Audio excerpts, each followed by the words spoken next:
বলা হচ্ছে পাতানো নির্বাচন হতে যাচ্ছে, আসলে অভিযোগগুলো কতখানি সত্যি? এটা নিয়ে গত 2-3 দিন ধরে কথা বলছি। আসলে এখানে খুব ইন্টারেস্টিং কিছু ফ্যাক্ট আছে, আমি দুই ভাগে ভাগ করি। হ্যাঁ, প্রথম কথা হচ্ছে আমাদের পলিটিক্যাল পার্টিগুলি যারা এই অভিযোগটা করছেন, এইটা তারা দুটো কারণে করছেন। একদমই ট্রেডিশনাল রাজনীতির পার্ট করতে হবে করছেন। দুই, ওনারা মনে করেন যে এই আলাপগুলি তোলে সরকার, প্রশাসন, ইলেকশন কমিশন, এমনকি যে পার্টিকে ওনারা ইঙ্গিত করে বলছেন তাদেরকেও এক ধরনের নৈতিক স্থলন যেন না ঘটে তার চাপে রাখা দরকার। সেটাকে আমি পজিটিভভাবেই দেখি।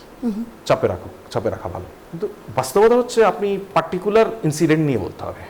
সেজন্য আমি ধারণা করি আপনাদের, আমি উপস্থিত হওয়ার আগ পর্যন্ত যে আলোচনা চলছিল, যেহেতু আপনার প্রশ্ন এখন এখানে, আমি ধারণা করি আপনারা এই আলোচনাগুলি করেছেন যে নমিনেশন পেপার অনেকের স্থগিত হয়েছে, বাতিল হয়েছে। সেখানে দেখা গেছে একই ধরনের ভুল দিনাজপুরে একজনেরটা বাতিল হয়েছে কিন্তু ফেনীতে সেটা বাতিল হয়নি। এইটাকে খুব সিম্পলি বোঝার অনেকগুলি বিষয় আছে। দেখুন, আপনি একটা আইনের অধীনে, আপা একজন লয়ার, কোর্টে প্র্যাকটিস করেন, একই আইন, একই অপরাধ, কিন্তু এক এক জাজ সাজা দেওয়ার ক্ষেত্রে এক এক রকম সাজা দেন।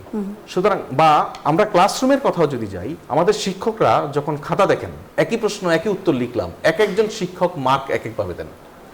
কেউ মার্ক দেওয়ার ক্ষেত্রে খুব উদার থাকেন, কেউ খুব কনজারভেটিভ ভূমিকায় থাকেন। এগুলি নিয়ে আলাপ আলোচনা হয়। সুতরাং আমাদের রিটার্নিং অফিসাররা যারা এই দায়িত্বে পালন করেছেন, এই দায়িত্বে ছিলেন, তারা এক একজন জাজের ভূমিকায় ছিলেন, এক একজন পরীক্ষকের ভূমিকায় ছিলেন।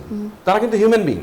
সুতরাং ওই আইনকে সামনে রেখে তার আলোকে কাজ করতে গিয়ে কোনো ক্ষেত্রে তাদের ভুল ত্রুটিও হতে পারে, আবার কোনো ক্ষেত্রে তাদের জাজমেন্টাল ওয়ে কিছু ক্ষেত্রে উদার, কিছু ক্ষেত্রে কনজারভেটিভ হতে পারে। কেউ কাছে খুব কড়া থাকেন, নো এখানে আপনার রিরাইটিং হয়েছে মানে এটা বাদ, আরেকজন হচ্ছে রিরাইটিং হয়েছে, এটা কোনো সমস্যা না।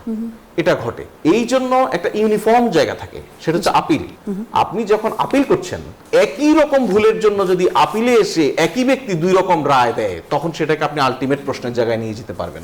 এবং আপনি এই প্রশ্নটাই তুলতে পারতেন যাচাই বাছাইয়ের ক্ষেত্রে, যদি একজন রিটার্নিং অফিসারই একই রকম ঘটনার ক্ষেত্রে দুই রকম জাজমেন্টে আসতেন। সুতরাং এটাকে আমি একটা টেকনিক্যাল এররের জায়গা বলি। এটা সলিউশনের জন্য আলটিমেটলি প্রথমত আমাদের সামনে ইমিডিয়েটলি নির্বাচনের যে আপিল বোর্ড, যেটা প্রধান নির্বাচন কমিশনারের নেতৃত্বে গঠিত হয়, সেখানে আপিল করার সুযোগ পাবেন। আশা করি সেখানে সুরাহা পাবেন।